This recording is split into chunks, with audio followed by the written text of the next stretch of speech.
Bonjour tout le monde, bienvenue à une autre vidéo de peinture acrylique. Vous devez vous douter que je n'étais pas pour laisser les choses comme telles, sans réessayer ce qu'on a fait la dernière fois, c'est-à-dire lundi, les deux canevas ensemble, de mettre l'acrylique juste sur un canevas, puis de venir apposer notre autre toile par-dessus, de faire un peu la technique qu'on avait faite de ce que j'appelle le transfert, que normalement on fait, c'est une pratique, une technique plutôt qui est courante, que l'on fait particulièrement avec soit du papier parchemin ou du papier ciré. On avait fait la preuve qu'en fin de compte, entre les deux papiers, il n'y avait pas beaucoup de différence. Fait qu'on était encore mieux avec même le papier ciré, faisait une plus belle job, comme vous voyez là.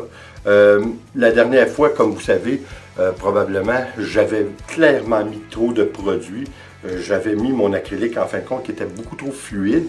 Alors, ce qui avait comme effet que l'acrylique n'adhérait pas bien à la toile.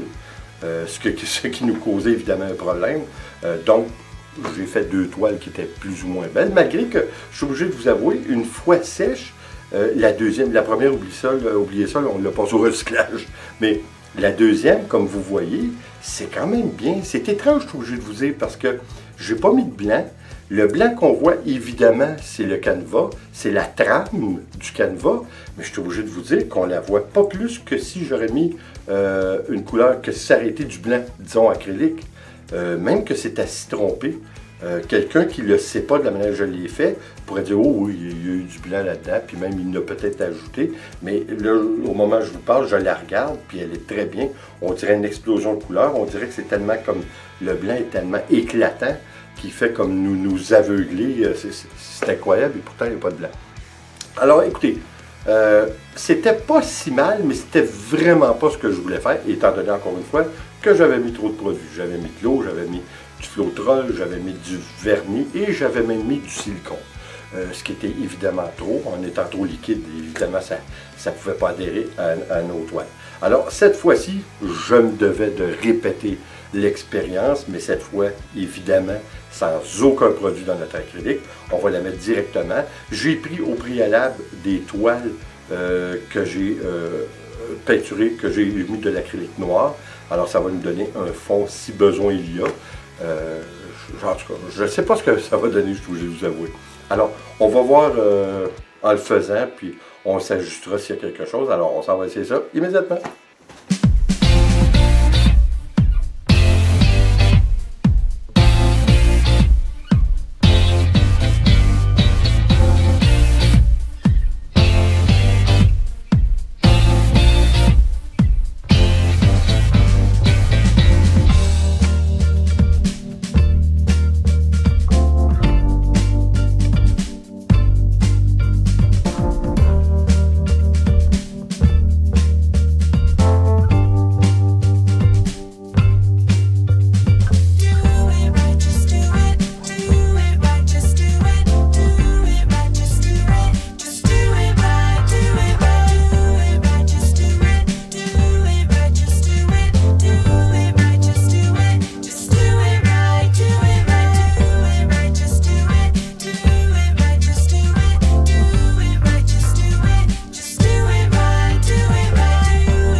bien, oui, hein?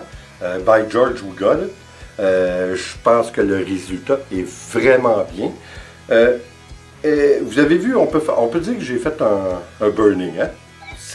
J'ai eu des petits problèmes à essayer d'éteindre mon feu. Vous voyez, j'ai trouvé, je peux pas dire que j'ai trouvé fade, mais j'ai trouvé un petit peu ordinaire. Puis je dis, tiens, on va essayer ça pour le fun. J'ai mis mon silicone, comme vous avez vu, en aérosol, mais c'était clairement trop, là, ça l'a brûlé, mais en fait, je n'étais pas fâché du fait que ça allait brûler. C'est sûr que je ne voulais pas faire passer au feu mon studio, là, on s'entend, mais je trouve que ça l'a donné quelque chose d'intéressant. J'ai fini avec, évidemment, le séchoir à cheveux, comme vous avez vu, et puis je trouve que ça l'a, écoutez, vous allez le voir probablement mieux que moi je l'ai vu, là, surtout en accéléré, mais ça l'a raffiné les lignes qui était sur la toile. Ça l'a vraiment raffiné les lignes. Je trouve ça extraordinaire comment c'est bien. Je suis obligé de vous dire, écoutez, si on parle de différence, premièrement, là, les deux toiles vont super bien ensemble. C'est vraiment un travail qu'on peut mettre avec fierté sur un mur parce que je trouve ça très très bien. Mais encore une fois, c'est subjectif. Hein? Il y en a qui vont aimer ça, il y en a qui vont adorer, puis il y en a qui vont être ni chaud ni froid. Mais encore une fois, écoutez, si on compare la technique qu'on avait faite avec le papier ciré ou le papier parchemin, je trouve qu'on est mieux d'y aller avec le papier parchemin. Pas parce que ça fait une grosse différence, mais en fait, vous prenez un canevas de moins. C'est tout simple que ça. Là. Hein? Avec le papier ciré, si vous voulez, vous n'utilisez seulement qu'une toile pour faire votre swipe, si on veut, avec le papier ciré. Par contre, là, c'est sûr que de cette façon, on prend deux canevas, mais je suis obligé de vous rappeler quelque chose, par exemple. Si vous voulez faire une très grosse toile, vous n'y arriverez pas avec un papier ciré. Le papier ciré va vous limiter de par sa largeur. Puis je ne suis pas sûr que je le ferai avec deux largeurs de papier, parce que là, vous avez des chances que ça bouge, puis là, ça peut faire quelque chose de pas bien. Mais à ce moment-là, si vous avez des gros canevas, puis vous voulez absolument faire quelque chose de très bien qui se jumelle bien ensemble pour aller sur un mur, c'est-tu pas la belle façon d'y aller?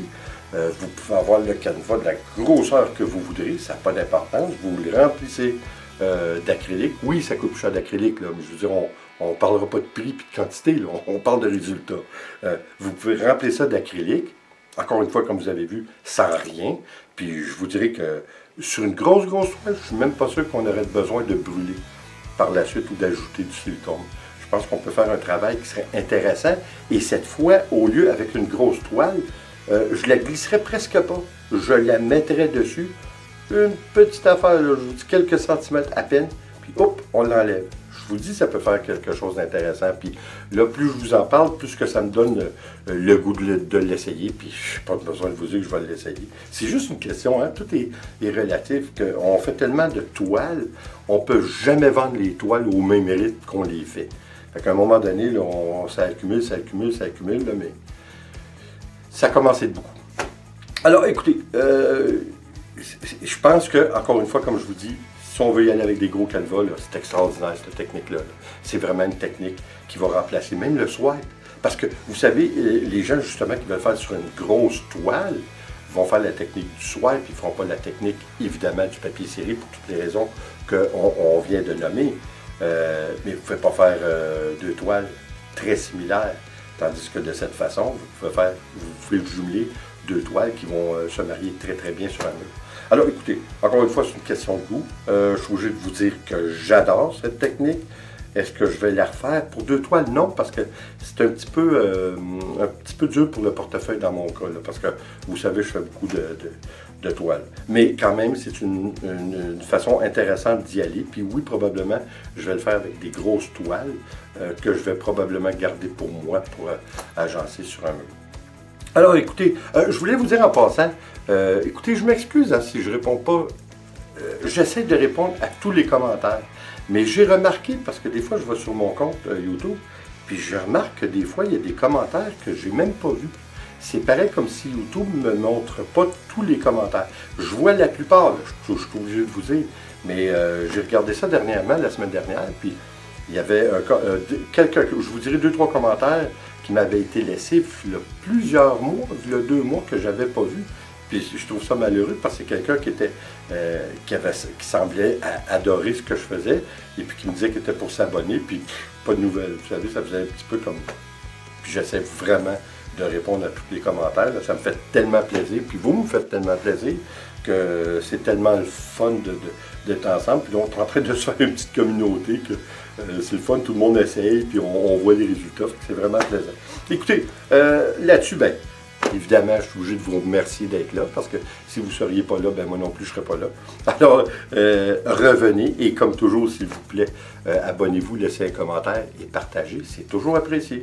On se revoit aux prochaines vidéos. Attention à vous. Ciao.